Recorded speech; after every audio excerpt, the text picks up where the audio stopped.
주님의 이름으로 여러분들 한 사람 한 사람을 축복합니다.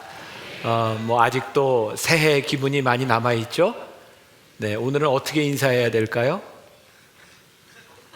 제가 시키는 대로, 우리 새해 복 많이 받으세요 한번 인사를 하는데, 지금 이 시간에도 전국 방방곡곡에서 또 세계 곳곳에서 예배를 함께 생방송으로 드리고 있는 우리 많은 지체들이 있습니다. 또 오늘 잠옷실에 우리 어린이들, 부모님들도 많이 있고, 정말 2012년은 우리들의 삶의 전성기가 되어야 되지 않겠습니까? 하나님께서 아직도 우리들에게 맛보지 못한 최고의 해가 될 수 있도록 우리 새해 전성기를 맞이합시다 하고 한번 인사를 나 자신에게도, 그리고 오늘 예배드리는 모든 사람들에게 두 손을 흔들며 우리 새해 전성기를 맞이합시다 한번 인사합시다. 우리 새해 전성기를 맞이합시다. 예뻐요. 우리 옆에 있는 사람들하고도 한번 인사를 하는데, 악수하기 싫은 사람들, 불편한 사람들은 그냥 얼굴만 보고 있어도 괜찮고, 얼굴도 보기 싫은 사람은 앞을 보고 인사해도 좋고, 우리 옆에 있는 분들과 함께 우리 올해 전성기를 맞이합시다 한번 인사하세요. 올해 전성기를 맞이합시다. 고맙습니다. 우리 새해를 시작하면서 신년 말씀 집회로 열어가고 있습니다. 지난 수요일, 금요일 말씀 집회 많은 분들이 오셔서 참석을 했고, 이제 돌아오는 금요일 마지막 집회를 남겨놓고 있습니다. 설교는 자작부흥회로 그냥 담임 목사가 합니다. 여러분들이 많이 안 나오시면 제가 상처를 받을까요? 안 받을까요? 네, 알아서들 잘하세요. 우리 마지막 집회, 우리 말씀으로 한 해를 시작할 수 있도록 하시면 좋겠고, 우리가 2012년은 이 앞에도 나와 있지만 삶을 바꾸는, 우리들이 첫 해에는 크리스찬 베이직, 그리고 그 다음에 지난해에는 The Better Christian, 어떻게 하면 좋은 그리스도인이 될 수 있을까, 그리고 올 한 해는 우리의 삶을 바꾸는 능력에 대한 말씀을 1년 동안 나누게 됩니다. 오늘 두 번째 시간으로 삶을 바꾸는 사역에 대한 말씀을 나누게 될 것입니다. 사역이 무엇인가요? 저는 요즘 교회에 대해서, 또 사역에 대해서 많은 고민을 합니다. 고민을 한다고 하는 것은 부정적인 의미, 나쁜 의미가 아니라 어떻게 하면 이 교회 안에서 좋은 사역이 일어날 수 있을까, 그런 고민이죠. 제가 언젠가 읽었던 필립 얀시의 하나님의 놀라운 은혜, 놀라운 하나님의 은혜라고 하는 책에 보니까 그런 이야기가 나옵니다. 어떤 여인이 목사님을 찾아가서 상담을 했어요. 그 여인은 시카고에 살고 있는 몸을 파는 창녀였습니다. 목사님에게 이야기를 하면 자기 어려운 사정을 이야기하고, 또 그 여인이 너무 어렵기 때문에 자기 어린 딸을 변태 성욕자에게 이렇게 팔아서 돈을 버는 그런 사람이었어요. 목사님이 너무 안타깝고 그 여인이 불쌍해서 이야기합니다. 왜 가까운 교회에 가서 도움을 요청해 보시지 않습니까? 그때 그 여인이 얼굴을 찡그리며 이렇게 말을 했답니다. 교회요? 거기 가면 내가 더 비참해질 텐데요. 교회요? 거기 가면 내가 더 비참해질 텐데요. 저는 그 글을 읽으면서 교회가 무엇인가를 생각했습니다. 정말 오늘 교회에서 우리와 함께 예배드려야 될 사람들이 누구인가? 우리가 이렇게 같은 믿음의 공동체를 이루고 있는, 늘 함께 만나는 그리스도인들, 그 사람들이 우리와 함께 예배드리는 공동체를 이루어야 하지만, 정말 우리와 오늘 이 시간 함께하지 못하는 누군가 이 자리에 들어와야 될 사람들, 그 사람들에 대한 책임을 가지고 있고, 또 그들에 대한 사랑을 가지고 있어야 되는 것이 교회 공동체, 그리고 우리 교회가 아니겠는가. 제가 어느 날 묵상글에 그런 글을 올렸습니다. 누군가 여러분들이 제일 힘들어하는 사람에게 우리 함께 가서 예배드립시다, 우리 함께 신앙생활 합시다 라고 이야기할 수 있는 교회, 그것이 참다운 교회, 그리고 우리의 사역이 되지 않을까. 오늘 이 시간에 이 사역을 함께 나누는 이 시간에 우리와 다른 사람이 아니라 여러분들과 함께 똑같이 일상을 살아가며 하나님의 사역을 감당하고 있는 한 분을 초청해서 그 사역에 대한 이야기를 함께 나누고 우리들이 도전받는 시간을 가지려고 합니다. 소개하기 전에 영상으로 그분의 일상을 먼저 보고 소개를 하도록 하겠습니다. 탁월한 의사이면서 또 탁월한 복음 전도자인 김종현 안수집사. 사람들은 그를 어떻게 생각할까요? 많은 환자들을 보시는 가운데서 믿지 않는 사람들에게 빠지지 아니하시고 예수님을 전하는 정말 이 마지막 때에 정말 순종하시는 다는 못하니까 그냥 나오셔서 뒤에 조용히 그냥 그분 이렇게 특진비라든지 그런 거 감액해 주시고 몰래 조용히 많이 도와주시는 편이지 대놓고 하시는 분이 아니라 정말 오랫동안 함께 했습니다. 그런데 참는 것도 많이 배웠고 좀 많이 저도 많이 변했습니다. 좀 뭐랄까 신자들 너무 많이 해가지고 너무 힘드신데 좀 하시지 말라고 내가.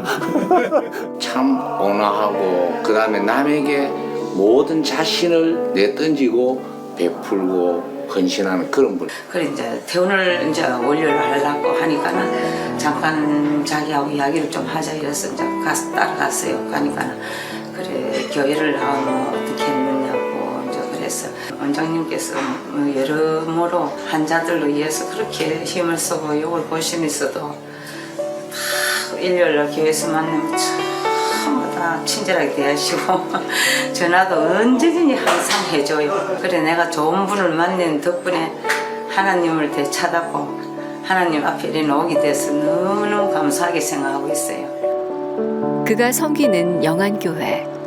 예, 만나교회 성도 여러분 반갑습니다. 영안교회 박정근 목사입니다. 우리 김종현 집사님은 국내에서 참으로 탁월한 심장내과 의사이지만 교회에서는 너무도 탁월한 사역자입니다. 지금까지 한 6, 7년 동안 200명 전도한 것이 아니라 200명을 전도하여 우리 교회에 정착시켰습니다. 놀라운 일이죠. 명예전당 이 동파는 우리 교회 김종현 안수지사님께서 예수님을 전혀 모르는 분에게 전도를 해서 그분들을 교회로 인도하고 또 교회 안에 완전히 정착한 그 숫자에 105명. 사람들은 그에게 칭찬을 아끼지 않습니다. 의사로서 직분자로서 풍성히 열매 맺는 삶.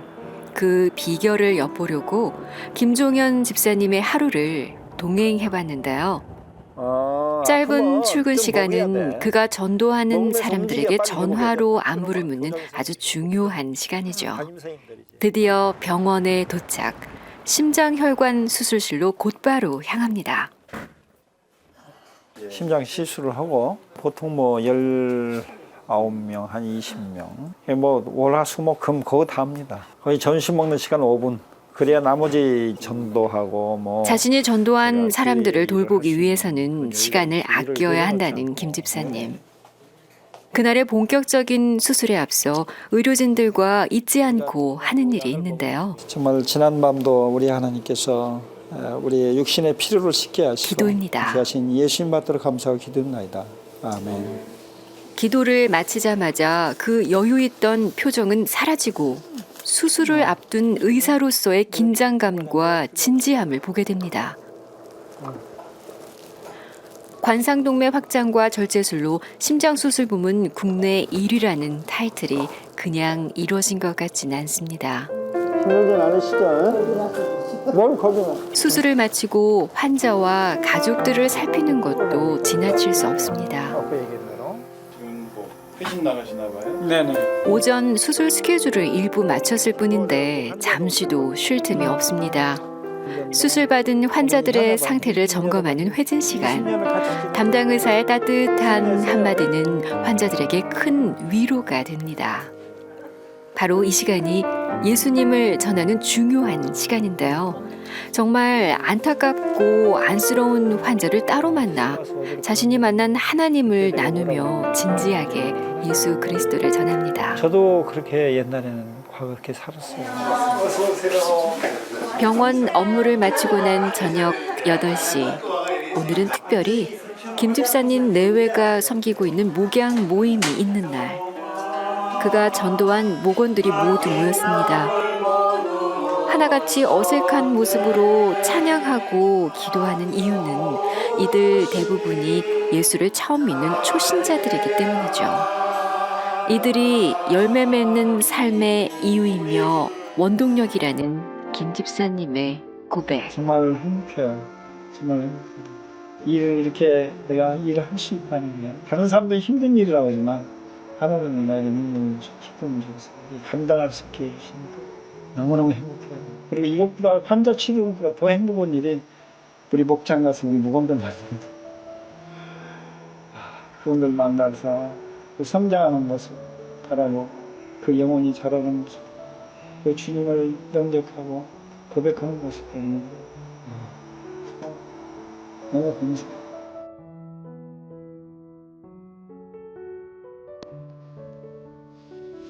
오늘의 주인공을 앞으로 초대하겠습니다. 큰 박수로 맞아주세요. 네.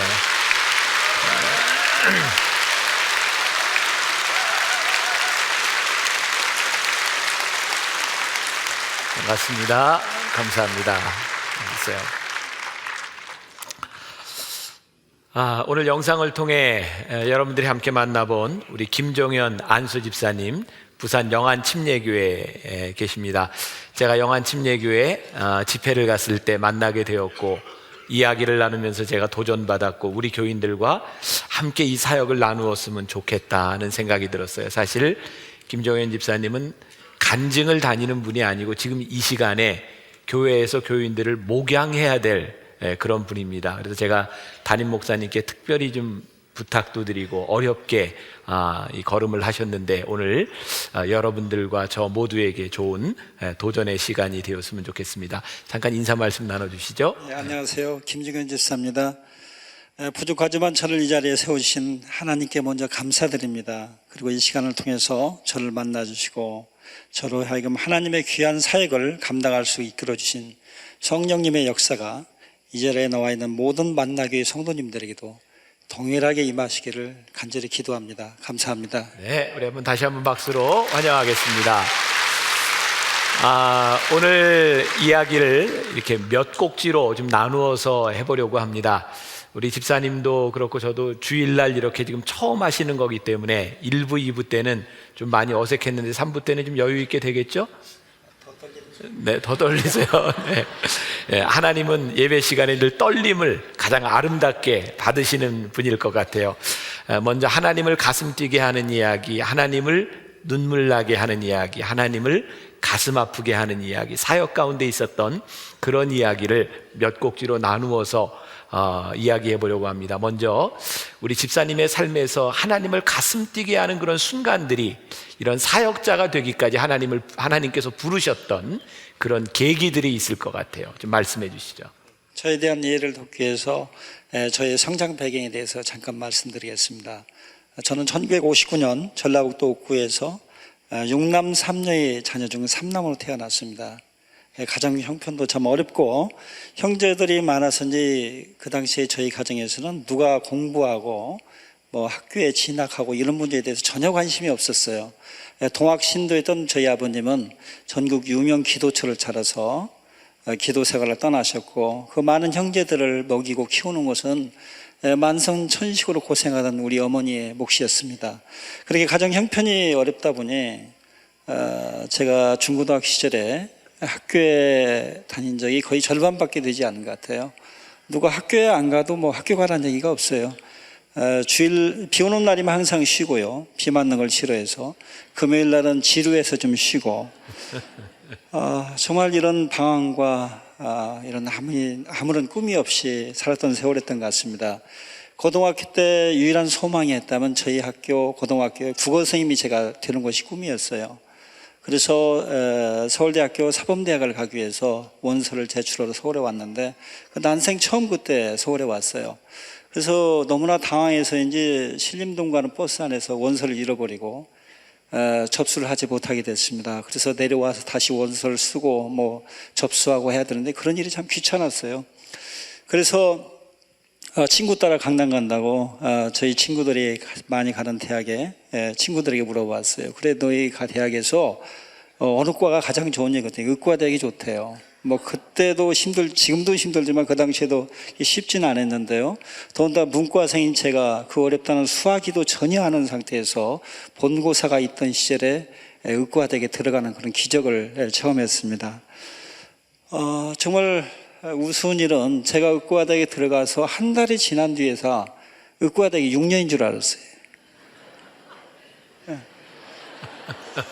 그렇게 전혀 오리엔테이션이 없는 상태에서 대학에 갔으니 정말 그 과정이 얼마나 힘든 과정입니까? 밤낮으로 공부해도 따라하기 힘든데 저는 정말 그 6년이라는 세월이 죽지 못해서 사는 그런 시간들이었습니다. 아무리 들어도 그 시험에 붙게 된 것이 정상적이지 않은데 재수가 좋았습니까? 머리가 좋았습니까?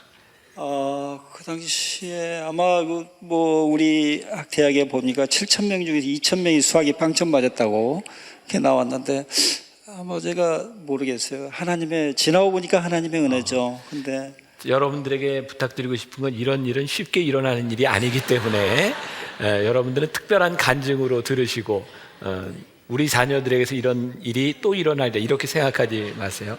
근데 무엇보다도 이제 6년 이제 의과대학 생활을 마치고 이제 특별히 하나님의 일을 하게 된, 특히 전도에 헌신하게 된 그런 계기가 있으실 것 같아요. 제가 교회에 나가기는 동기는 제가 대학을 다닐 때는 12.12 사태, 5.18 등으로 정말 전국이 혼란한 시기였습니다. 그래서 참 학교 가지 않는 시간도 많고 외롭고 쓸쓸한 마음을 달래고자 처음에 교회에 나갔는데요. 정말 나간 교회가 제 머리를 더 어지럽게 하는 거예요. 예수님의 탄생, 죽으심, 부활 전혀 제가 믿으려고 아무래도 믿어지지 않아요. 믿어지지 않는데 어떻게 믿습니까? 그리고 정말 천국이 없다면 이 많은 사람들의 희생을 누가 보상해 준단 말인가? 그리고 심지어는 예수님이 인류의 최대의 사기꾼이 아닌가? 정말 그런 의심을 부으면서 영적으로 갈등하며 7년의 세월을 보냈던 것 같습니다. 어느덧 세월이 흘러서 그 지긋지긋한 의과대학을 졸업해 가는데 제 마음속에서는 정말 의사가 되었다는 생각은 전혀 없었어요.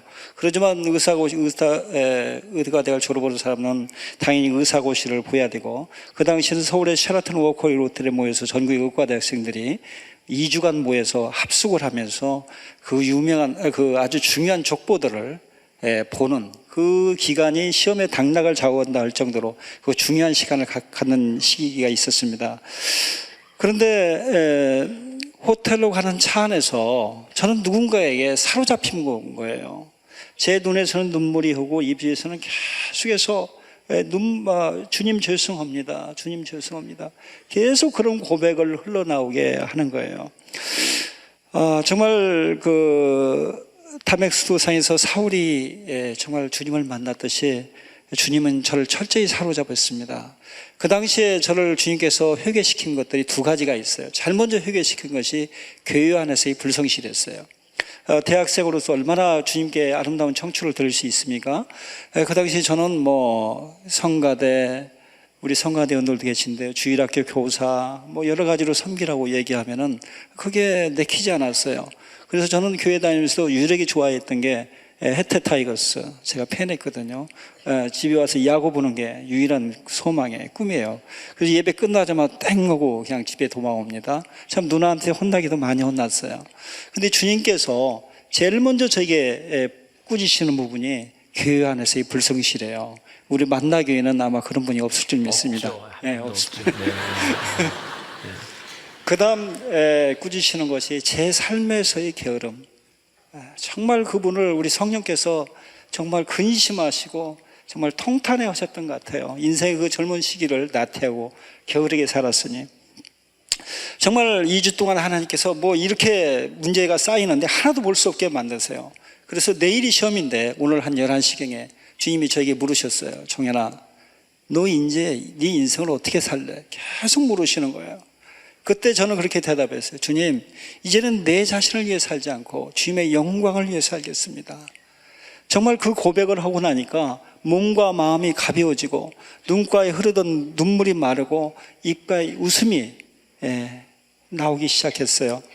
정말 그날 이후로 저는 완전히 변화됐습니다. 정말 과거에 행하던 모든 게으름과 영적인 게으름과 이 어떤 육적인 게으름이 끊어지고 저는 정말 온전한 사람으로 변화되었고 정말 하나님 그렇게 내가 믿으려고 노력했던 성경의 사건들이 믿어지기 시작하는 정말 제 인생에 부족한 제게 임한 하나님의 전적인 그 은혜가 제 인생을 변화시켰습니다. 그래서 의사고시에 붙었습니까? 떨어졌습니까? 됐습니다.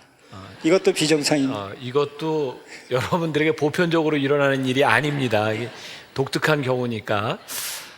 이제 의사고시 이제 패스하고 이제 제가 듣기로는 이제 훈련 마치고 보건소에서 이제 열심히 이제 사역했다는 이야기를 들었습니다.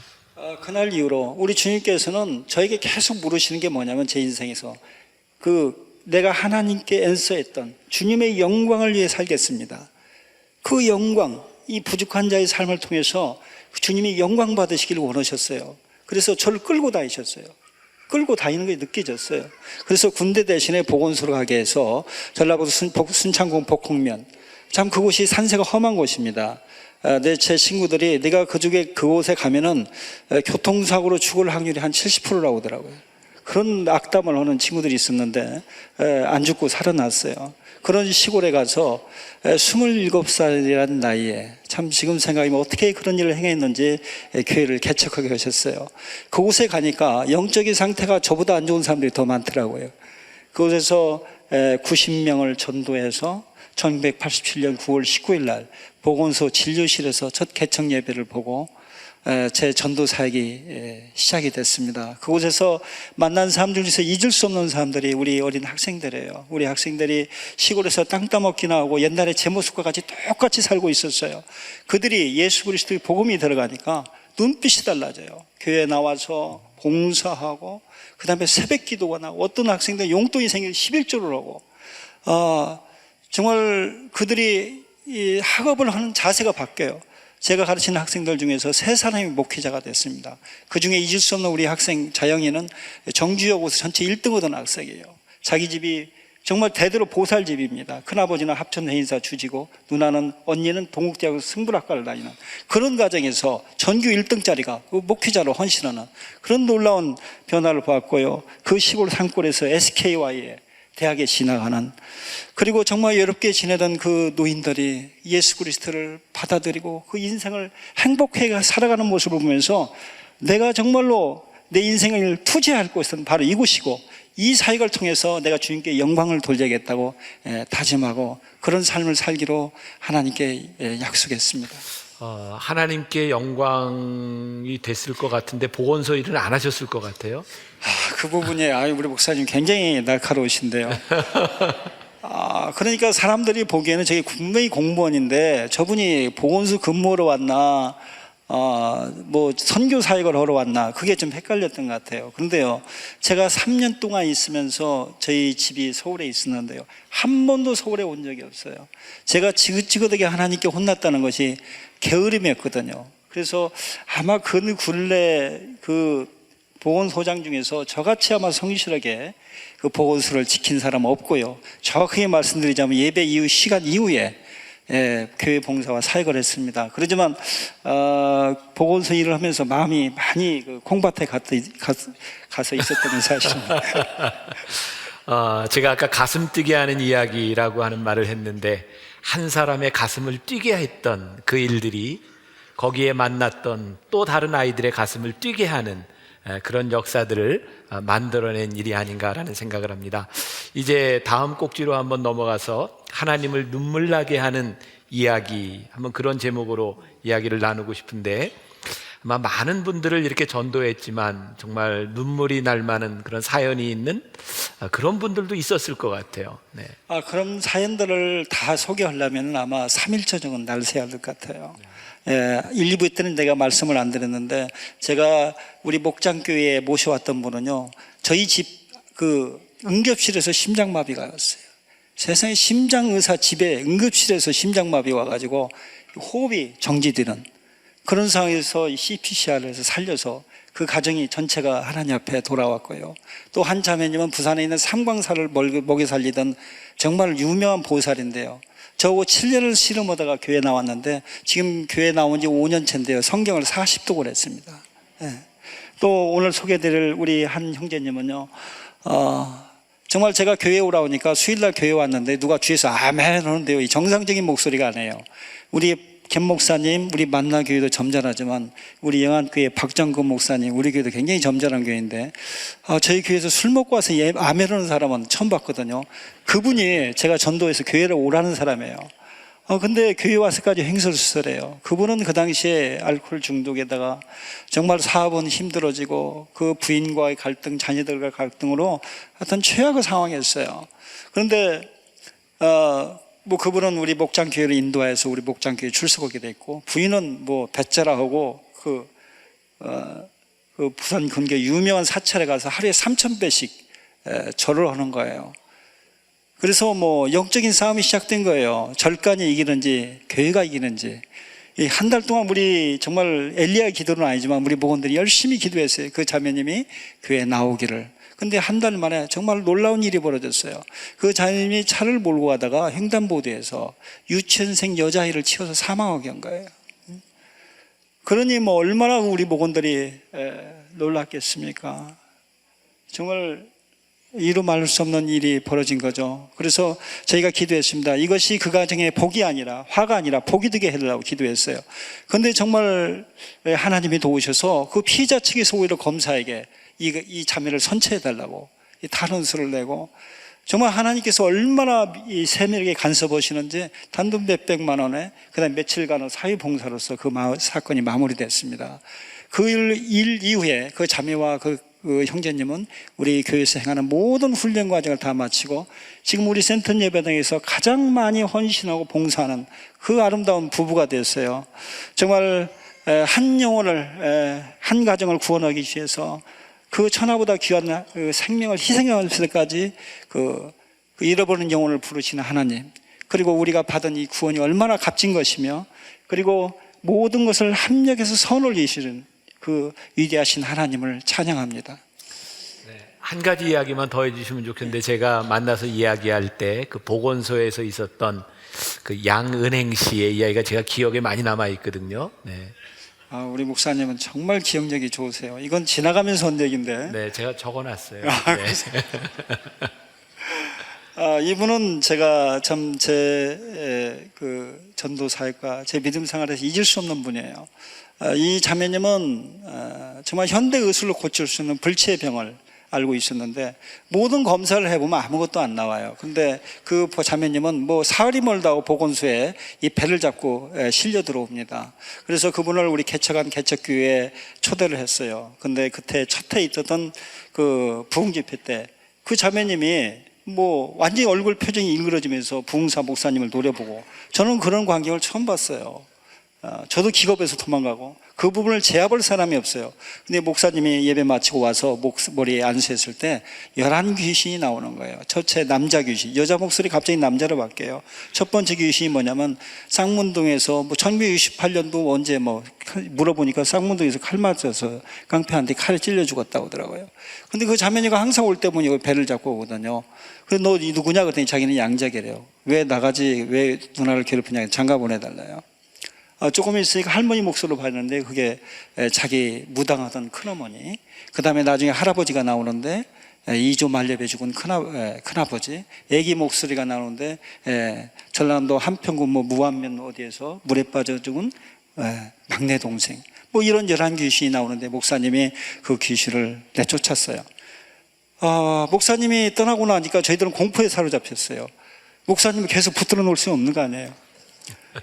그 자매님은 뭐 한번 발작이 났다면 칼 들고 다니고 보건소에 와서 절 죽인다고 돌 들고 다니고 뭐 이러는데 정말 저희 개척교회 우환이자 정말 근심거리였습니다. 그래서 저희들이 계속 기도를 해도 귀신이 뭐 나가질 않아요.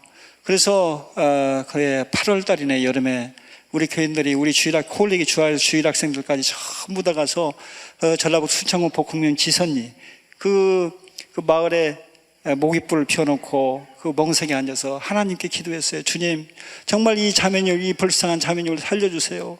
이 자매님이 정말 집에 있으면 뱀이 목을 감아서 정말 괴로워서 견디질 못합니다. 주님 살려주세요. 기도하고 그 자매님을 데리고 와서 보건소 뒤에 있는 우리 집사님 댁에 모셔놨어요. 근데 그 다음날 1시쯤 됐는데 그 집 아들이 뛰어왔어요. 집사님, 소장님, 왜 그랬더니 양은행 씨가 죽었대요. 그래서 가서 봤더니 저도 그런 광경은 참 처음 봤는데, 목사님 입신 보셨습니까? 입신. 예, 그게 입신이라고 하더라고요. 근데 그 자매님이 몸이 굳은 상태에서 예수님을 만나고 있는 거예요. 근데 예수님을 만났는데 전부 다 예수님이 그 11 귀신이 있는 지옥을 보여줘요. 제일 먼저 소개하는 것이 은행아 너 따라와 볼 곳이 있어. 그럴 때 주님 가기 싫어요. 근데 너희 오빠를 보라. 그때 주민씨가 오빠 하고 비명을 지르는데 온갖 뱀이 나중에 물어보니까 자기 오빠를 물어 뜯고 있더래요.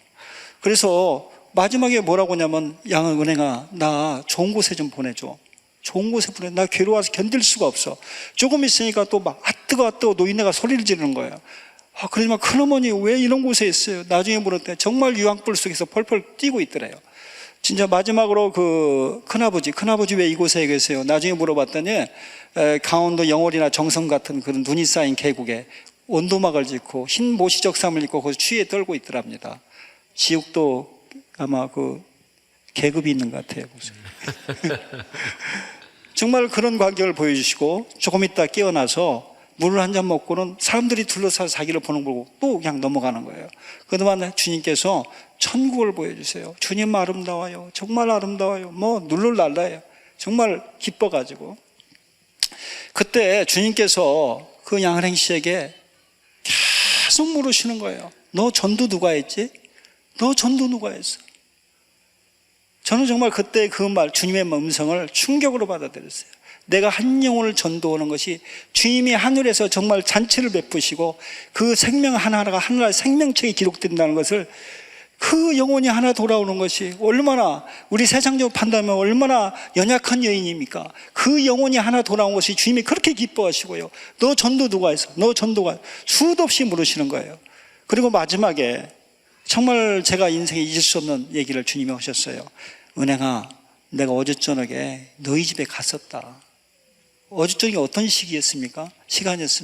그 콜레기 어린 학생들과 우리가 가서 주님께 부르짖을 때 이 세상을 창조하신 주님께서 전라북도 순창공 복흥면 지선이 그 후미정법까지 찾아오셨대요.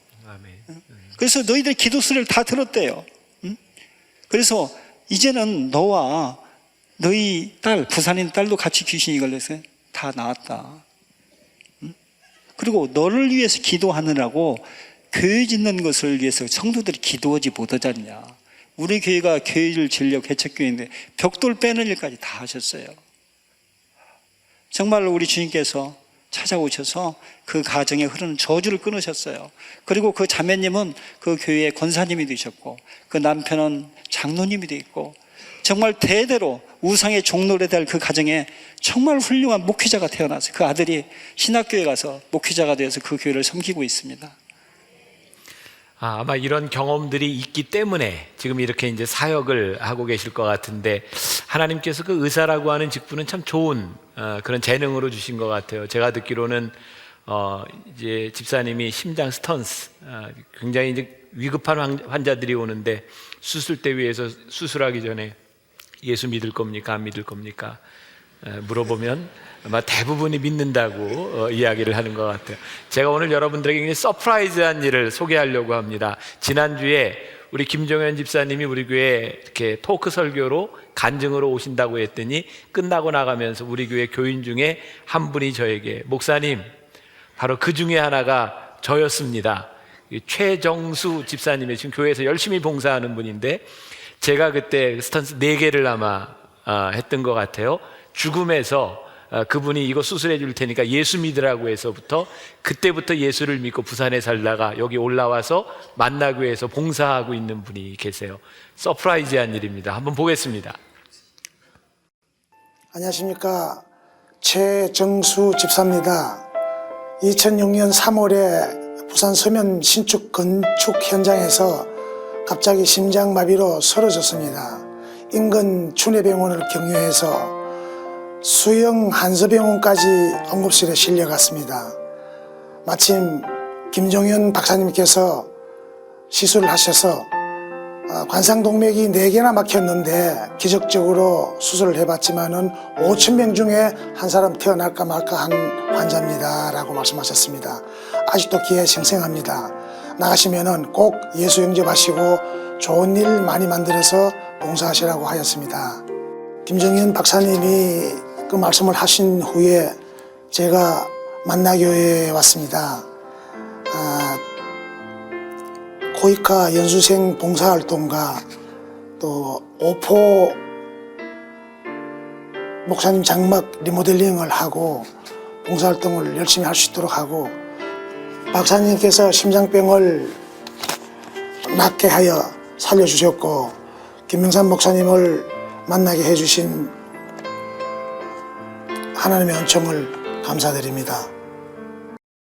그래도 집사님이 지난주에 저한테 부탁하기를 감사패를 만들어 가지고 오셔야 되겠다고 해서 오늘 오셨어요.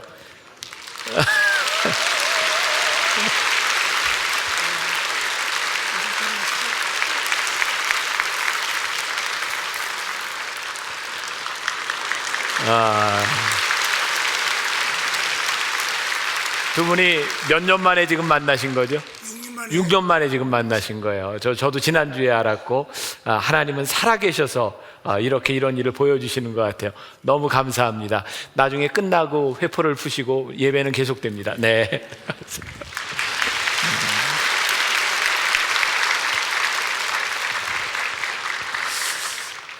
이렇게 우리의 가슴에 또 하나님께서 역사하시는 일들 있지만 또 아무리 전도해도 전도가 되지 않는 그런 경우들, 하나님을 가슴 아프게 하는 그런 이야기들도 좀 있었을 것 같아요. 네. 정말 부산은 우리 분당에 오니까 정말 천국이에요. 천당 밑에가 분당이라는데 아마 천당 위에가 분당 같습니다. 특히 우리 만나교회 오니까 너무너무 행복합니다. 부산은 보고마일이 8%도 되지 않는 정말 영적으로 불모지입니다. 정말 전도하기가 힘들어요. 일단 저희 환자 차트를 리뷰해서 종교라를 보면요 거의 다 95%가 부처입니다. 정말 가까워져. 영적인 현주소가 어떻냐면요, 제가 전도한 우리 목원들을 정말 이 가족 히스토리를 리뷰해 보니까요, 지금 제가 전도해서 우리 교회 목장에 나오는 분들 중에 2분이 현직 지금 무당이십니다. 그리고 한 분인 아까 그 영상에 나왔던 우리 이화숙 자매님 언니는 현직 또 무당이세요. 그리고 아버지 2분이 지금 큰 부처 스님입니다. 큰 신임이라고 하죠. 신임, 스님. 그리고 정말 전직 보살이 3명이 있어요. 그러니까 정말 영적으로 너무나 참 좋은 환경에서 저희 지금 목원들 중에서. 그러니까 부산에서 사회적으로 경제적으로 좀 여유가 있다는 분들은 절에 다니는 것이 하나의 품위 유지, 그 정도로 하나의 돼 있어요. 제가 온갖 호의를 베풀고 전도를 했으래도 정말 교회에 나오는 분들은 10명 중에 1명이나 될까요? 더군다나 그분들을 교회에 정착시키는 일은요 정말 힘들어요. 왜 힘드냐면 온갖 모사, 묘사 그런 일 있으면 빠지죠. 애경사 있으면 다 빠지죠. 정말 교회에 정착시키는 일이 너무너무 힘듭니다. 제가 너무나 자주 낙심하며 실망하는 장소가 있습니다. 그곳이 어디냐면 부산에 가면 서면이 있는데 롯데호텔 바로 앞에 메디컬 센터라고 있습니다. 그 메디컬 센터 앞에가 제가 새가족들부터 바람 맞는 장소예요. 주일날 그 바쁜 시간에 20-30분을 기다려도 어제 저녁 11시까지 교회에 나오겠다고 찰떡같이 약속했던 우리 자매님이 한 자매 전화해 보니까요, 여보세요 했더니요, 지금 어디세요? 자매님 오고 계십니까? 그랬더니 제가요 지금 이 범어사인데요 우리 죽은 제 딸 49제를 지내고 있대요. 정말 이 주치의사를 이렇게 바람을 맞히는데요, 또 어떤 한 분 자매님은 제가 교회 갑시다 이렇게 했더니요, 정말 저를 굉장히 반갑게 대하는 거예요. 그래서 교회 가자고 계속 교회 나올 것 같아요. 그래서 계속 전화했더니 선생님, 교회는 남사스러워서 사람들이 남사스럽게 만날 수 없고요, 저하고 분위기 좋은 사롱에서 만납시다.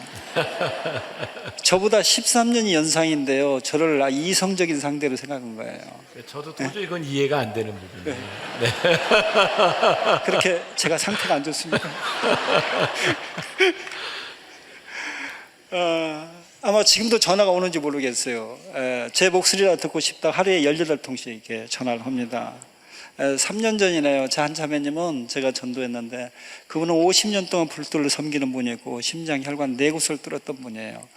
그분은 교회에 나와서 정말 목장에 저희 교회에 잘 정착하고 침례받고 새가족 마치고 교회에서 정말 전도가 아주 유망한 그런 새가족이었어요. 근데 오늘 갑자기 저에게 전화 왔어요. 선생님, 제가 더 이상 교회를 다닐 수 없을 것 같아요.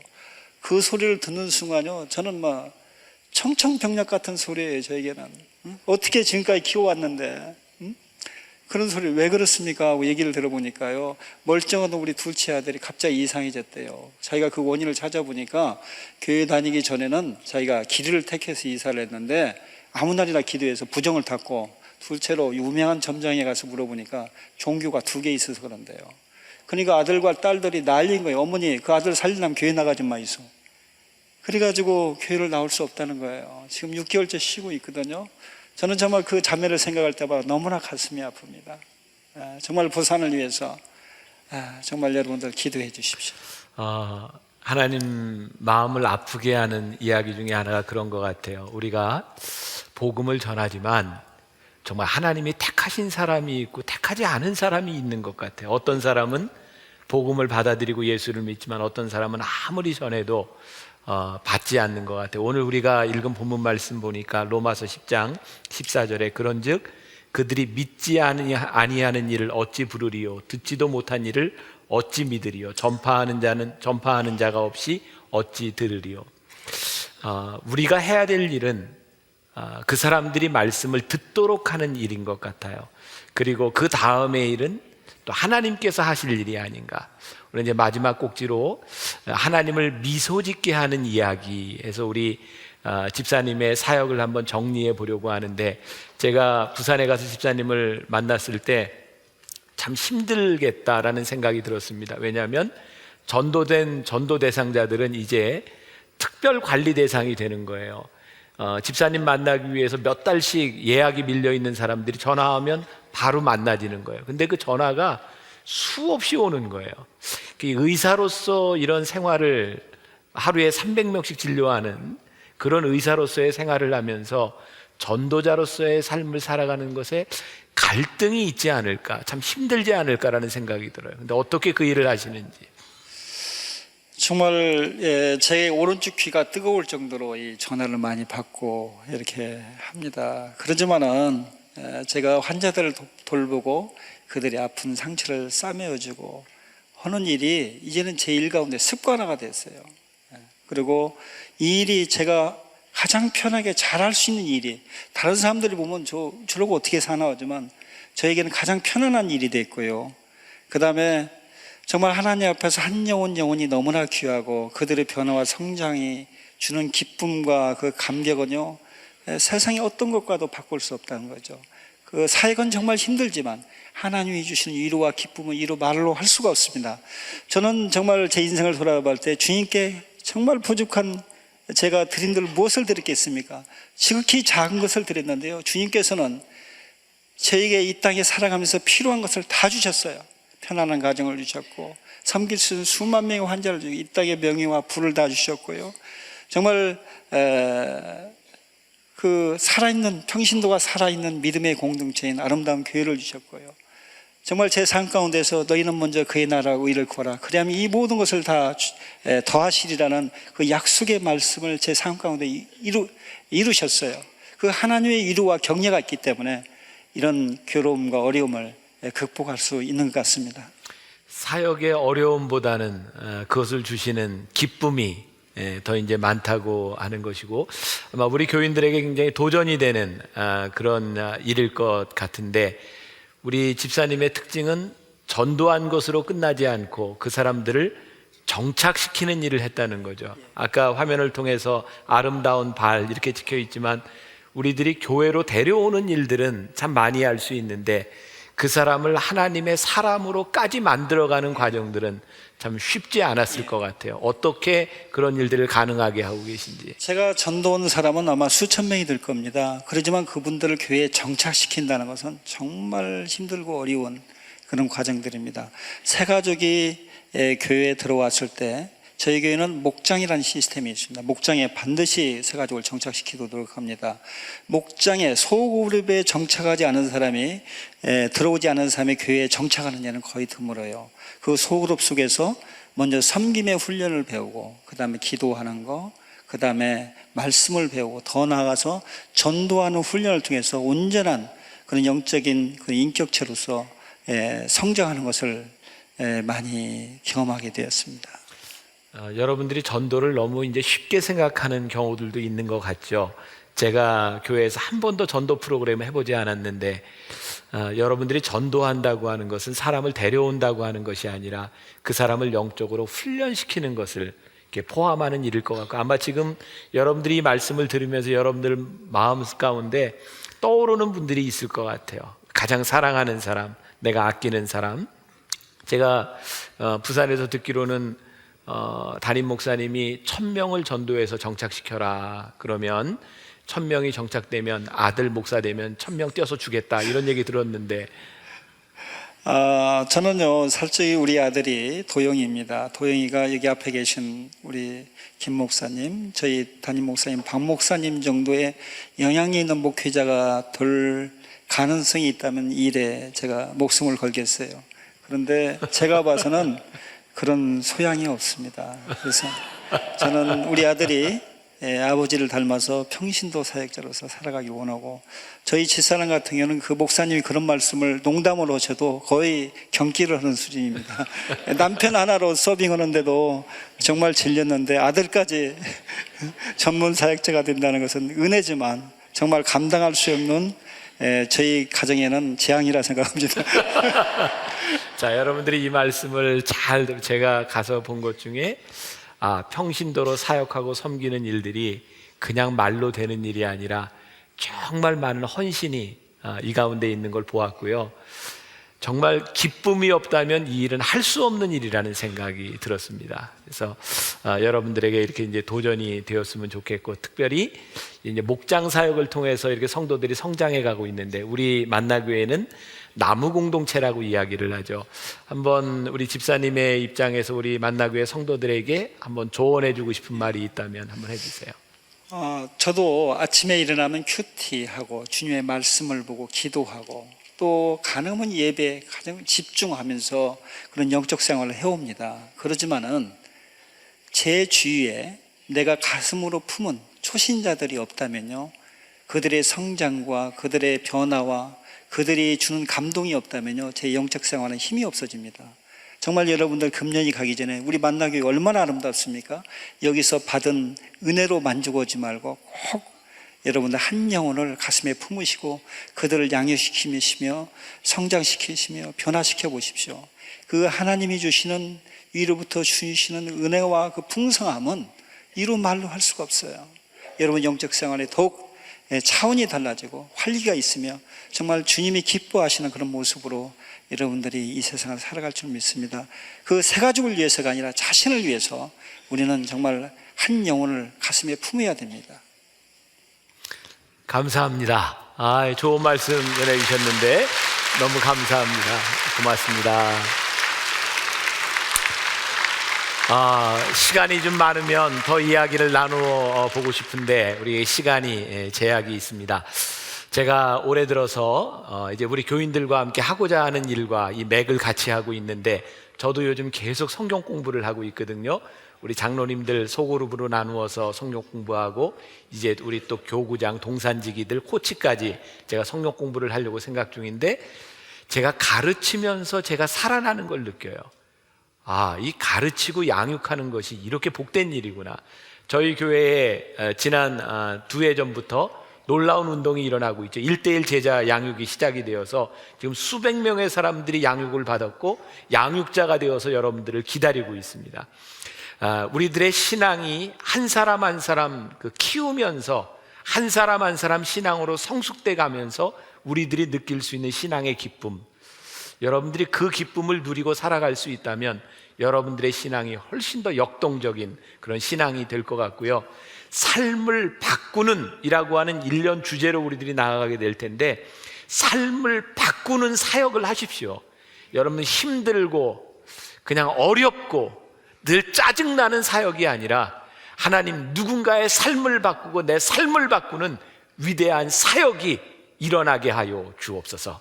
여러분, 놀라운 일은 우리들 한 사람이 구원을 받을 때, 여러분들이 하나님 앞에 불리움을 받을 때, 누가복음 15장 10절에 보면 하늘나라에서 잔치가 열렸다라고 되어 있어요. 얼마나 놀라운 기쁨과 놀라운 감격입니까? 여러분들의 삶에 일어났던 그 놀라운 잔치가 여러분들 가장 사랑하는 사람에게서, 아니 여러분들의 원수 같은 사람들에게서도 잔치가 이루어지는 그런 놀라운 일들이 여러분들의 삶을 바꾸는 사역으로 올 한 해 동안 이루어질 수 있기를 주님의 이름으로 간절히 축원합니다. 좋은 그리스도인이 되는 삶의 기술, 용서에 대한 말씀을 함께 나누려고 합니다. 오늘 우리가 읽은 본문 말씀, 벌써 여러 가지 순서를 해서 다 잊어버리셨을지도 몰라요. 오늘 본문 말씀은 주기도문 가운데 나오는 구절입니다. 우리가 우리에게 죄 지은 자를 사하여 준 것 같이 우리 죄를 사하여 주옵시고. 여러분들은 이 말씀을 어떻게 보시는지 모르지만 사실 이 말씀이 잘 이해가 되지 않는 부분 중에 하나입니다. 왜 이런 말씀을 하셨을까? 하나님께서 우리를 용서하신 것처럼 우리도 용서하게 해주세요. 사실 이게 우리가 알고 있는 기본적인 상식, 신앙에 대한 지식이 아니겠습니까? 그런데 그렇게 말씀하시지 않았어요. 우리가 죄를 용서하신 것처럼 우리의 죄를 용서해 주세요. 저도 이 말씀을 가지고 묵상하고 고민하다가 이건 이런 말씀이구나. 만일 예수님께서 믿지 않는 사람들에게 하신 말씀이라고 하면 내가 너희를 용서했으니까 너희도 용서해라 라고 하셨을 텐데, 이 말씀은 불특정 다수에게 하신 말씀이 아니라 하나님을 믿겠다고 찾아온 사람, 특별히 제자들에게 이 말씀을 하고 계세요. 무슨 말이냐면 이들은 이미 용서받은 경험이 있는 사람들입니다. 이제 하나님의 용서를 받은 너희는 이제 너희들이 용서하는 것만큼 하나님의 용서와 하나님의 은혜를 경험하게 될 것이다. 그러니까 기본적인 신앙에서 머무르는 것이 아니라 우리들이 더 나은 크리스찬의 삶을 살아갈 수 있는 단계를 우리들에게 가르쳐주고 계신 거예요. 지난주에 저에게 그런 일이 있었습니다. 제가 이제 일정을 확인하면서 저희 부속실에서 이제 제가 가야 될 곳, 말아야 될 곳 이렇게 체크를 하고 있었는데, 제가 8월 어느 날 제가 어떤 교회 집회가 어떤 교단의 집회가 약속이 되어 있었어요. 작년 6월에 어떤 분이 저에게 전화를 해서 이 교단 집회가 큰 집회인데 목사님 꼭 잊지 말고 기억해 두세요. 날짜에 꼭 적어 두세요. 그래서 제가 그 날짜를 작년 6월에 픽스를 해뒀어요. 그리고 거기에는 그 요청한 장로님의 이름과 전화번호까지 적혀 있었어요. 그런데 우리 부속실에서 전화를 하니까 그분이 전화를 받고 자기는 그런 일이 없다는 거예요. 제가 그 얘기를 들으니까 기분이 나빠요. 목사가 기분 나빠도 되죠. 불쾌한 거예요. 아니 내가 거길 간다고를 했습니까? 가고 싶다고를 했습니까? 자기들이 1년도 전에 전화해서 거기 비워놓으라고 해놔서 얼마 전에 굉장히 중요한 일이 있었는데 저는 제 원칙이 하나 있어요. 먼저 한 약속이 가장 중요하다. 그래서 그것 때문에 그 약속을 하지 못하고 그 기간을 비워두고 있었는데 그런 말이 한 적이 없다고 하니까, 아니 미안하다, 실수했습니다 이렇게 얘기하면 넘어갈 수 있는 일인데 제가 어떻게 알아서 그 사람 이름하고 전화번호까지 거기다 적어놨겠어요. 확 밝혀버릴까 보다 그냥. 네? 기분 나쁘잖아요. 그래서 이거를 차를 타고 가면서 저런 사람들은 한번 전화를 해서 혼내고 야단을 좀 쳐야 되는 것 아닌가 이런 생각이 막 들었었어요. 근데 차를 타고 가다가 갑자기 하나님께서 저에게 그런 마음을 주시는 거예요. 야, 왜 1년도 훨씬 전에 그 기간을 잡아놓게 해서 그 기간에 아무것도 넣지 못하도록 만들어서 그 시간을 취소하게 만들었는지, 하나님께서 그 기간 중에 저한테 어떤 일을 행하시려고 1년도 전부터 그 기간을 비워놓으셨을까? 갑자기 저에게 기대감이 생기는 거예요. 그래, 하나님께서 예상하지 못한 하나님의 계획을 이미 하고 계실 거야. 그 기간 중에 뭔가 특별한 일이 나에게 일어날 거야. 그런 생각이 들으니까 그 사람이 미워지지를 않는 거예요. 그 사람도 하나님이 쓰시고 계시다는 생각이 들면서 미움이 없어지더라고요. 괜찮죠? 그리고 그런 생각이 드는 거예요. 이런 목사한테서 설교 듣고 있는 여러분들은 얼마나 행복할까? 그렇죠? 우리들이 가만히 생각해 보니까 불평할 수 있는 일들이 아니라, 우리들이 용서하지 못하고 우리의 가슴에 품어둘 일이 아니라 그것을 풀을 수 있는, 정말 하나님께서 주실 수 있는 그런 지혜들이 우리들에게 참 많이 있다는 것을 생각하게 됩니다. 요즘 저는 교회에 대해서, 교인들에 대해서 참 많이 고민합니다. 어떻게 하면 좋은 교회가 될 수 있을까? 어떻게 하면 좋은 그리스도인이 될 수 있을까? 얼마 전에 높은 뜻 승희교회를 목회하시던 김동호 목사님이 저에게 편지를 보냈어요. 문자 메시지가 왔고, 메일을 보라고. 새벽에 제가 일어나서 보니까 새벽 2시 58분에 그분이 문자를 그 메일을 보내셨더라고요. 잠을 자다가 도저히 참을 수 없어서 김 목사님에게 이 메일을 보냅니다. 그 김동호 목사님이 30대 때 그 유명한 영락교회 담임 목사님이 없는 동안 대배 설교를 했던 유명한 설교가입니다. 높은 뜻 승희교회에서 목회를 했고 30대 때 유명한 승동교회 담임 목사로 청빙을 받습니다. 이분이 청빙을 받고 나서 그 교회 슬로건으로 내걸은 게 뭐냐면 교인 배가 운동이었대요. 열심히 부응하면 이 교회가 차겠다. 그런데 어느 날 기도하는데 하나님께서 이 목사님의 마음속에 질책하시더라는 거예요. 내 속에 있는 야망을 보아라. 내가 지금 하나님의 일을 하고 있는 것이 아니라 교회를 채우기 위한 내 야망을 보아라. 그래서 그때부터 고민하게 되었다는 거예요. 내 야망을 채우는 것이 아니라 어떻게 하면 하나님이 원하시는 교회를 꿈꿀 수 있을까?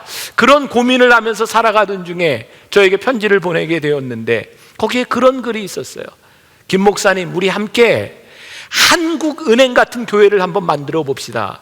한국은행은 은행의 고유 업무를 하는 은행이 아니라 다른 은행을 위해서 존재하는 은행입니다. 우리 교회가 우리 교회를 위해서 무엇을 하는 것이 아니라 이 땅 위에 다른 교회를 섬기며 다른 교회를 세워줄 수 있는 한국은행 같은 그런 교회가 되어봅시다. 저는 그 이야기를 들으면서 그 글을 읽으면서 그래요 목사님, 우리 만납시다. 우리 그런 꿈을 꿉시다. 우리가 살아갈 수 있는 기본적인 삶, 그것을 뛰어넘는 더 좋은 삶, 그것을 뛰어넘는 하나님께서 원하시는 일들이 우리들에게 분명히 있을진된 우리가 그런 삶을 살아야 하지 않겠는가. 오늘 새벽에도 제가 일찍이 나와서 설교 원고를 이렇게 다시 보면서 오랜만에 또 그런 느낌이 왔어요. 아시죠? 제가 제 원고를 보면서 또 이 사람이 어떻게 이런 글을 쓸 수 있을까 하는 거. 준비되셨어요? 들을 준비? 네, 마음을 열고 그냥 제가 그렇게 썼어요. 하나님이 나를 용서하신 것만큼의 그런 헌신을 경험하며 살아가는 사람이 아니라 내가 용서하는 만큼의 더 큰 은혜와 은총을 경험하는 삶을 살았으면 좋겠습니다. 네, 잘 이해가 안 된 것 같아요. 다시 한번 이야기합니다. 하나님이 우리를 용서하신 은혜로 그치는 것이 아니고요, 내가 용서하는 것만큼 주시는 더 큰 은혜와 은총을 경험하며 살아가는 것, 저는 분명히 다른 차원의 신앙의 문제라고 생각해요. 우리 신앙의 기본은요, 하나님이 우리를 용서하신 감격 가운데 살아가지만 더 나은 그리스도인이 된다고 하는 것은 우리들이 용서하는 것만큼의 더 큰 은혜와 감격을 느끼며 살아갈 수 있는 것, 이것이 더 나은 그리스도인의 삶을 살 수 있는 거죠. 우리들에게 용서가 필요한 이유가 무엇입니까? 골로새서 3장 12절부터 14절까지 말씀, 우리 같이 한번 봉독해 보겠습니다. 그러므로 너희는 하나님이 택하사 거룩하고 사랑받는 자처럼 긍휼과 자비와 겸손과 온유와 오래 참음을 옷 입고, 누가 누구에게 불만이 있거든 서로 용납하여 피차 용서하되 주께서 너희를 용서하신 것 같이 너희도 그리하고 이 모든 것 위에 사랑을 더하라. 이는 온전하게 매는 띠니라. 여기서 뭐라고 말씀하세요? 그래, 너희를 용서하신 것 같이 너희도 그리해라. 피차 용서하고 용납해라. 그런데 이 모든 것 위에 사랑을 더해라. 이게 우리를 온전하게 하시는 하나님의 뜻이다. 우리가 용서를 받은 것만큼 용서하는 것이 아니라 그 위에 더 큰 사랑을 더하라고 말씀하세요. 저는 의사가 아니니까 정확히는 모르겠지만 지난번 순환 주간에 우리 교회 와서 집회를 인도하셨던 노한우 목사님이 그런 이야기를 합니다. 우리 몸의 병들은요, 때때로 재수 없이 우리들에게 오는 경우보단 우리들이 잘못 관리하기 때문에 우리들에게 병이 오는 경우가 많다는 거예요. 예를 들어서 우리 머리에 소뇌와 대, 뇌가 있잖아요. 이 뇌의 기능에 대해서 이야기를 하는데 뇌는요, 주어를 잘 모른대요. 그래서 우리들이 욕을 하잖아요. 우리들이 막 욕을 하면은 뇌는 주어를 모르기 때문에 누구에게 욕하는지를 모르기 때문에 그 욕을 그대로 몸이 받는다는 거예요. 그 대뇌는 주어를 모른다. 그리고 대뇌는 시제를 모른대요. 과거와 현재와 미래. 여러분들이 오래된 10년 지난 사람, 20년 지난 사람을 용서하지 못해서 10년 전에 그런 일이 있었지 막 욕하잖아요. 그러면 대뇌가요, 옛날 걸로 생각하는 게 아니라 지금 내 몸에서 그것을 인식하고 받아들이기 때문에 욕을 하는 모든 것들이 내 속에서 그것들이 일어난다는 거죠. 그래서 우리들이 용서하지 못하고 욕하고 나쁜 말을 쓰는 것들이 언어의 지배를 받으면서 우리 몸에 영향을 준다는 거예요. 그때 집회 때 실험을 했던 건데 해보니까 진짜 그렇게 되더라고요. 우리 한번 실험을 해보려고 하는데 두 손을 이렇게 내밀어 보세요. 내밀고요, 오른손을 보세요. 여러분들 잘 따라하세요. 이거 정말 기적 같은 일이 일어납니다. 오른손을 바라보면서 오른손에 엄지, 이 세 번째 손가락이 제일 길죠. 자, 저를 따라서 세 번을 외치세요. 오른 세 번째 손가락이 길어져라, 길어져라, 길어져라. 대보세요. 길어졌어요, 안 길어졌어요? 이거 길어져야 되는데. 네, 이거 제가 오늘 새벽에 다시 한번 실험했어요. 왼손 보고 길어져라, 길어져라, 길어져라. 그랬더니 왼손이 길어지는 거예요. 네, 집에 가서 이제 해보세요. 자, 우리들이 말하는 것대로, 우리들이 생각하는 것대로 이게 무슨 현상인지는 모르지만 아마 우리들이 길어져라라고 하면 이렇게 되는 게 틀려지는지 모르겠어요. 우리들이 생각하고 말하는 모든 것들이 우리들의 삶에 영향을 미치는데 이 용서라고 하는 것만큼 우리들의 삶에 실제적으로 영향을 미치는 것이 없어요. 그래서 우리가 건강하고 좋은 그리스도인이 되기 위해서는 이 용서의 기술이 필요합니다. 먼저 첫 번째로 여러분들이 분명히 물어야 될 것이 있어요. 하나님께서 여러분들을 용서하여 주셨다는 것을 믿으십니까? 하나님이 여러분들의 죄를 사해 주셨습니까? 성경이 우리들에게 뭐라고 말씀하세요? 시편 103편 12절에 보니까 동이 서에서 먼 것 같이 우리의 죄가를 우리에게서 멀리 옮기셨느니라. 우리들이 죄를 짓지 않는 것이 아니라 우리들이 지은 죄를 하나님께서 해결하여 주셨는데 어떻게 해결하셨냐면 동이 서에서 먼 것처럼 우리들의 죄를 다 옮겨 놓으셨다는 거예요. 여러분, 우리를 제일 힘들게 하는 게 뭔지 아세요?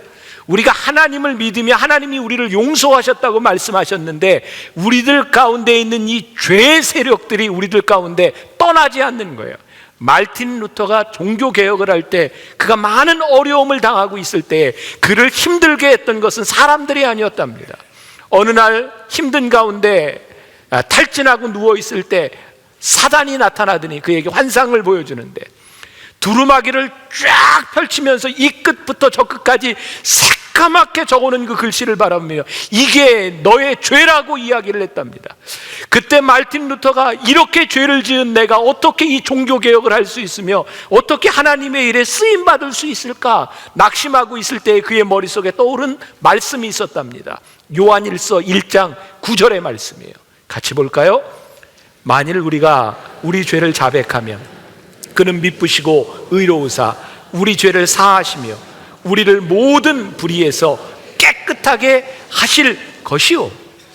하나님께서 우리의 모든 죄를 깨끗하게 하실 것이요, 하나님께서 여러분들의 죄를 용서하셨음을 여러분들이 믿으십니까?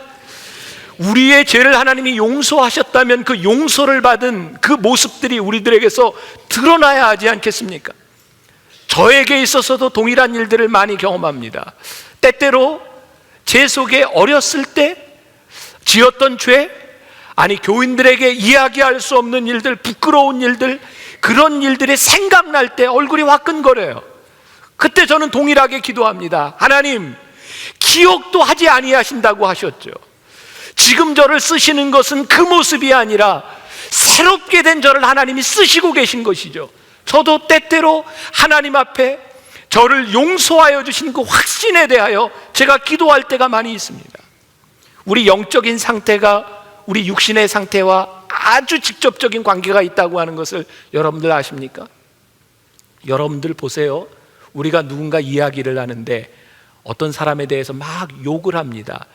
욕을 할 때 여러분 모습과 표정이, 그 사람에 대해서 욕을 하는데 그 사람은 말이야 그렇게 못됐는데 말이야 막 이렇게 욕을 하세요? 아니면 그 사람은 말이지 못됐고 막 이렇게 욕을 하세요? 욕할 때 가슴 펴고 웃으면서 얘기하는 사람 하나도 없어요. 욕할 때는 이러고 합니다. 그러죠? 기쁜 얘기를 하는데 옆 사람하고 어제 말이야 나에게 아주 기쁜 일이 있었는데 말이야 막 이래요? 기쁜 일이 있었는데 가슴이 펴지잖아요. 여러분, 우리가 예배를 드리는 여러분들의 표정을 보면서, 여러분들의 모습을 보면서 여러분들 스스로 아세요? 여러분들이 굉장히 밝게, 여러분들이 펴져 있는 여러분들의 모습을, 하나님께서 우리의 죄를 용서하셨다고 하는 이 사실이 우리들에게 얼마나 놀라운 일이고, 이 영적인 상태들이 우리의 삶에서 지속될 때 우리의 영육간의 강건함이 드러날 수 있다는 사실을 아십니까? 이게 얼마나 놀라운 일인가. F.B. 마이어라고 하는 독일 신학자는 이런 이야기를 했습니다. 우리는 날마다 일용할 양식이 필요하듯이 날마다 하나님의 용서가 필요한 자들입니다. 오늘도 여러분들이 여기에서 우리를 용서하여 주신 하나님의 은혜를 가지고 나아갈 때 여러분들의 영과 육이 얼마나 건강하여질 수 있는지를 아십니까?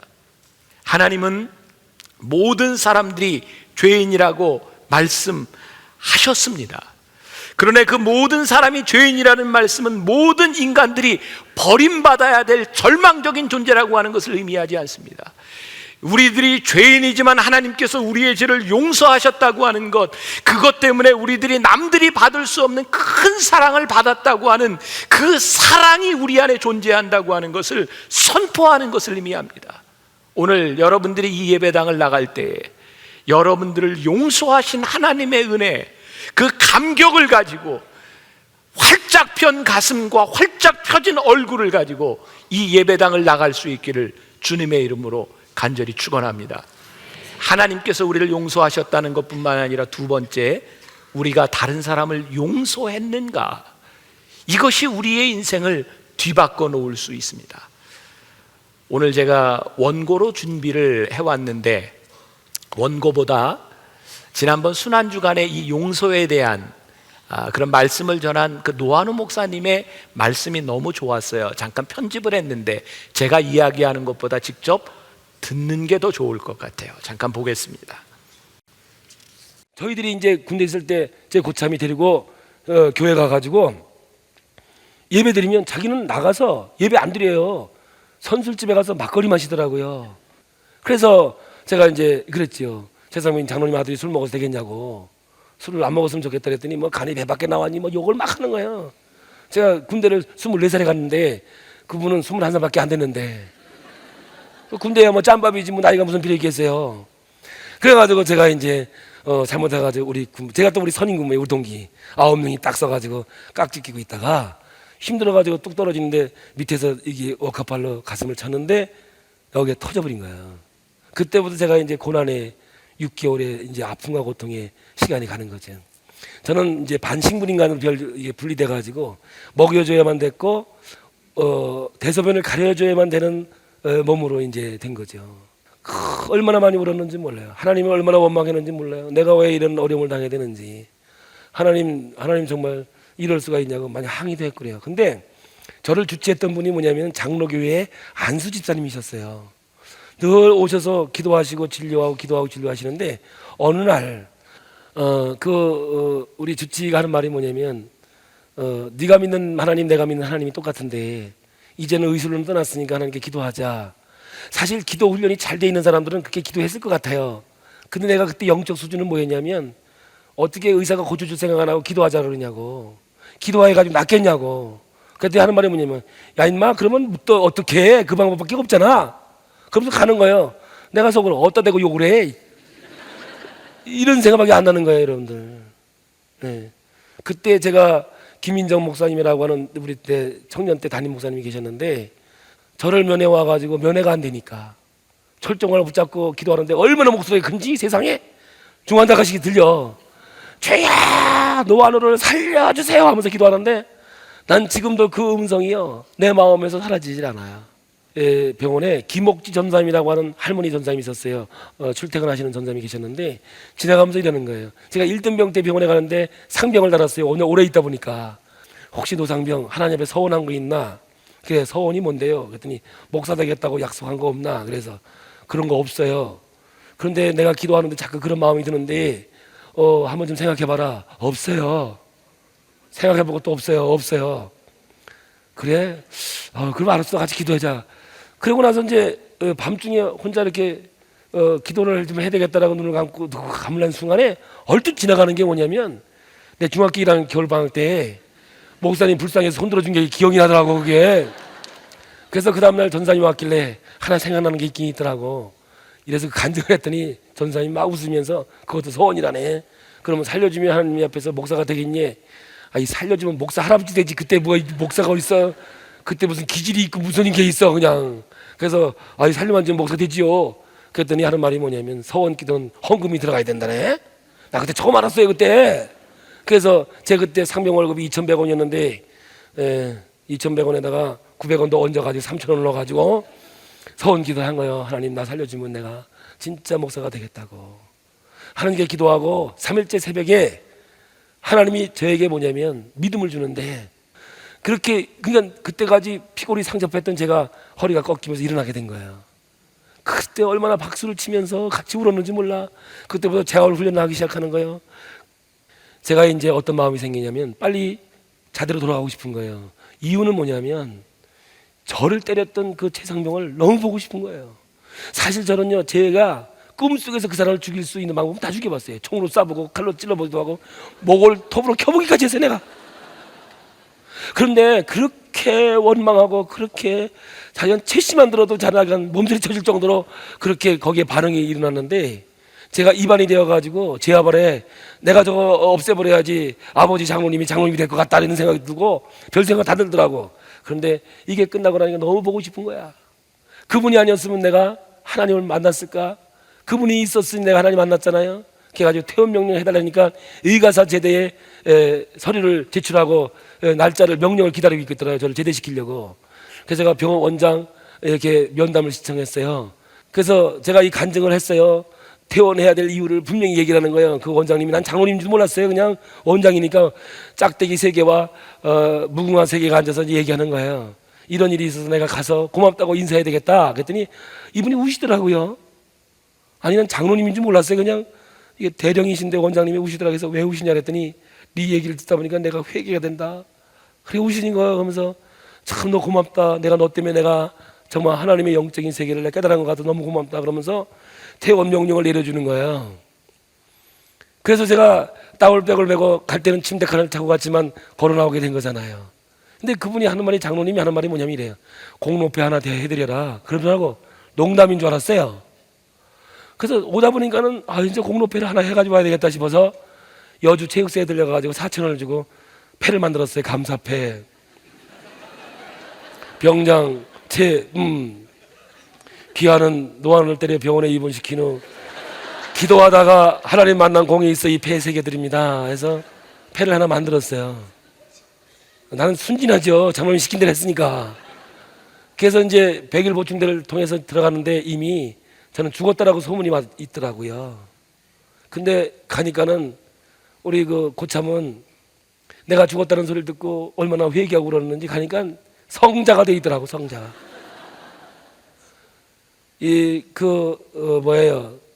들어가는 문 앞에서 저를 기다리고 있다가 내가 가니까 미안하다고 잘못했다고 용서해달라고 저를 이렇게 끌어안고 우는 거예요. 나는 고맙다고 감사하다고 울고 그 사람은 미안하다고 울고 그러는 거예요. 그래서 제가 이제 감사패를 이제 들어가 줬더니 보고 웃고 지금은 장위동 장로교회 장로님이 되어 계시는데 제가 우리 교회 건물 살 때도 그분이 헌금해 주셨죠. 제가 신학 다닐 때도 쏠쏠하게 돈 갖다 썼어요. 왜냐? 그분이 때려서 내가 신학 간 거 아닙니까? 책임져 줘야 되는 거 아니에요. 제대할 때까지 떡해가지고 오시고 지금도 진짜 전화를 안 하면 안 되는 그런 관계가 돼 있는 거예요. 여러분, 용서가 뭐라고 생각하세요? 용서할 수밖에 없는 이유가 우리들에게 생기는 거예요. 내가 그 사람이 아니었더라면 내가 하나님의 은혜를 경험할 수 있었을까? 그 사람이 나에게 원수 같은 사람이었는데 하나님의 은혜로 인하여 그 사람을 용서할 수밖에 없는 우리가 되었을 때에 우리들에게 찾아오는 하나님의 은혜, 그 은총이 얼마나 큰가? 그래서 하나님께로 받은 우리의 용서를 확증할 뿐만 아니라 용서를 확증하는 사람이 다른 사람을 그것 때문에 용서할 수 있을 때 우리들이 더 나은 그리스도인이 될 수 있는 것이고, 세 번째로는 우리들 스스로 나를 용서할 수 있어야 돼요. 사실 많은 사람들이요, 나 자신을 용서하지 못하는 것 때문에 힘들어한다는 사실을 아세요?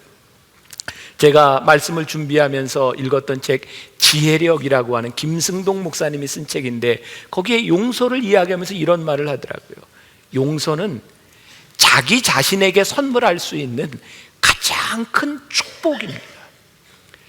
여러분들 스스로 여러분들을 용납하지 못하고 여러분들 스스로 여러분들을 용서하지 못하는 것 때문에 우리들이 얼마나 얽매여 있고 하나님이 우리들에게 주시는 축복을 소유하지 못하고 그것 때문에 우리들이 포용하지 못하고 그것 때문에 우리들이 얼마나 어두움 가운데 살아가고 있는 줄 아세요? 제가 예를 들어 볼까요? 제가 대학교 1학년 때 운전면허를 땄습니다. 그런 경험이 있을 거예요. 운전면허 따고 나면 얼마나 운전을 하고 싶어요. 그때만 해도 이렇게 운전하는 대학생이 운전하는 때가 많지 않을 때입니다. 제가 저희 어머니는 기억 못 하실지도 몰라요. 제가 대학교 1학년 때 몰래 차를 몰고 갔다가 이렇게 좀 접촉사고를 내고 들어왔거든요. 제가 차를 가져간 걸 몰랐으니까 갖다 놓고 그냥 가만히 있으면 되는데 그게 계속 걸리잖아요. 얘기해 말어 하다가 이제 제가 결국은 이야기를 한 거죠. 제가 나갔다가 이런 사고가 났습니다. 부모님의 입장에서 사고를 낸 저를 용서해 주실까요? 안 해 주실까요? 용서를 해 주시죠. 왜? 차보다는 아들이 귀하지 않겠습니까? 그런데 기분은 나쁘죠. 왜? 그 대가는 누군가 치러야 되는 것 아닙니까? 그러지만 용서를 해 주시죠. 제가 그 죄를 고하고 용서를 받는 순간 저에게 찾아오는 특권이 있어요. 더 이상 숨지 않아도 되고 피하지 않아도 되고 그 차를 바라볼 수 있는 거죠. 제 속에는 자유함이 오는 거예요. 문제는요, 이 자유함을 누리느냐 누리지 못하느냐에 대한 문제죠. 보세요, 제가 그렇게 용서를 받고 나서 그 다음 날이 됐는데 용서해 주셨지만 너무 미안한 거예요. 그래서 아버님한테 아버지 정말 제가 잘못했어요. 그럼 아버지가 그래, 네가 정말 뉘우치는 것 같다, 괜찮아. 다음 날 자고 일어났는데 너무 미안한 거예요. 그래서 아버지 제가 진짜 잘못한 것 같아요. 아버지가 그래 넌 참 크게 될 인물인가 보다, 이렇게 참 용서를 빌고 그래 괜찮아. 며칠이 지나갔는데 너무 미안한 거예요. 그래서 또 찾아가서 아버지 진짜 제가 잘못했는데요. 아버지가 그래 됐다 이제 용서할게. 그러실 것 같지 않아요? 우리가 용서를 받았지만 내 속에서 그 용서를 누리지 못하는 거예요. 아버지는 이미 용서하셨어요. 그것이 아무 대가가 없이 쉽게 됐다는 것이 아니에요. 힘든 일이지만, 정말 자식이 잘못했지만 이 망가진 차보다 아들이 귀하기 때문에 아버지는 용서했어요. 그러면 그 용서를 우리들이 누려야 되는 거예요. 아, 이제 내가 여기에서 자유하구나. 아버지가 나를 용서해 주셨구나. 그래서 그것을 누리며 살아가야 되는데 우리는 그 상처를 안고 살아간단 말이에요. 여러분들에게 있었던 그런 죄, 그것이 여러분들의 발목을 잡고 있는 것이 아니라 하나님께서 여러분들을 용서하셨고 내가 너희를 불렀다고 말씀하시는데 그 상처의 기억들이 우리들 속에 자꾸 되살아나는 거예요. 우리가 무언가 하나님의 일을 하고 내가 쓰임 받아야 하는데 그 기억들이 우리를 자꾸 움츠려들게 만드는 거예요. 그래서 우리가 자꾸 뒤로 빠져나가요. 오늘 하나님께서 여러분들에게 말씀하십니다. 내가 너를 용서했는데 네가 너를 용서해라. 내가 너의 죄를 기억도 하지 아니하는데 너는 왜 매일 너의 죄를 기억하며 너 스스로 용서하지 못하고 아파하느냐고 우리들에게 말씀하세요. 제가 오늘 말씀을 준비하다 읽은 책 중에 이런 낚시 금지라고 하는 제목으로 글이 하나 실렸습니다. 어떤 부부가 목사님을 찾아와서 상담을 요청했습니다. 그 부부는 누가 보기에도 문제가 없는 부부였습니다. 좋은 남편 만나서 아이 낳고 잘 사는 가정이었습니다. 근데 부인이 우울증에 빠져 있는 거예요. 남편과 함께 찾아왔는데 목사님이 남편을 나가 있으라고 이야기하고 부인에게 묻습니다. 혹시 하지 못한 이야기가 있으면 저에게 해보세요. 근데 그 아내가 이야기를 합니다. 목사님, 제가 결혼하기 전에 저희 언니와 함께 살았습니다. 저희 언니가 만삭이 되어서 아이를 낳으러 가 있는 동안 제가 형부와 불륜의 관계를 맺었습니다. 그리고 그것으로 끝났습니다. 저도 시집을 가서 잘 살고 저희 언니의 가정도 아무 문제가 없습니다. 그런데 언니를 볼 때마다 그 죄책감으로 인해서 제가 견딜 수가 없고 그것 때문에 제가 지금 우울증에 빠져 있는데 제가 어떻게 할 수가 없습니다. 목사님이 이야기하는데 잠깐 나를 따라 나오시죠. 밖으로 나갔을 때 교회 앞에 연못이 있는데 저기에 돌을 하나 던지세요. 돌을 던졌습니다. 또 이야기합니다. 조금 큰 돌을 갖다 던지세요. 연못에 또 돌을 던졌습니다. 돌이 떠오르지 않죠? 예.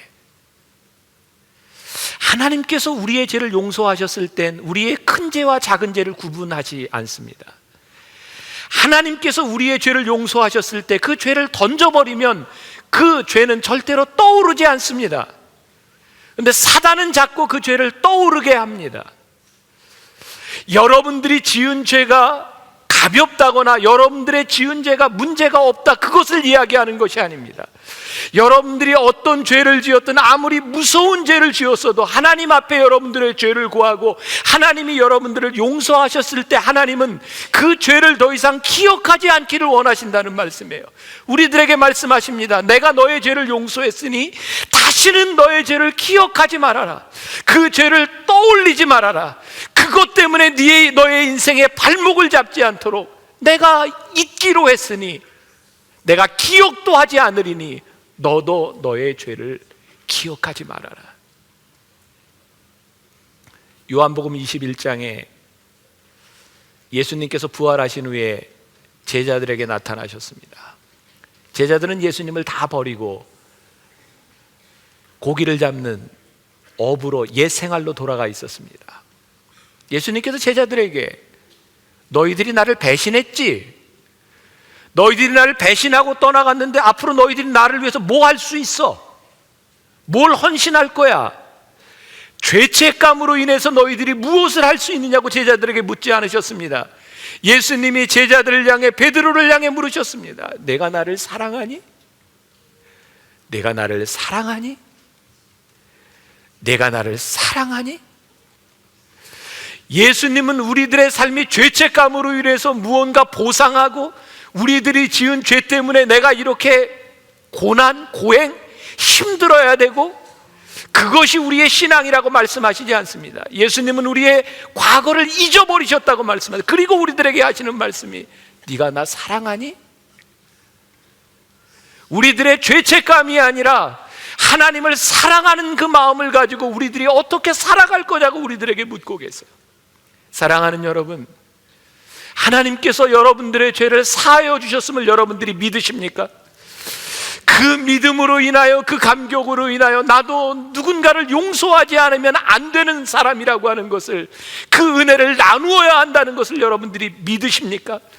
그리고 그 믿음이 더 이상 우리로 하여금 죄책감에, 죄의 상처로 남아있는 것이 아니라 우리도 기억하지 말라고, 너희들이 믿음을 가지고 은혜를 안고 살아가라고 하는 하나님의 말씀을 붙들고 살아갈 준비가 되어 있으십니까? 오늘 여러분들이 이 용서에 대한 믿음과 용서의 기술을 가지고 이 전을 나갈 수 있기를 간절히 소원하고, 정말 좋은 그리스도인, 용서의 감격을 누리고 용서함으로 더 큰 은총을 누리며 살아갈 수 있는 정말 좋은 하나님의 사람들이 되시기를 주님의 이름으로 간절히 축원합니다.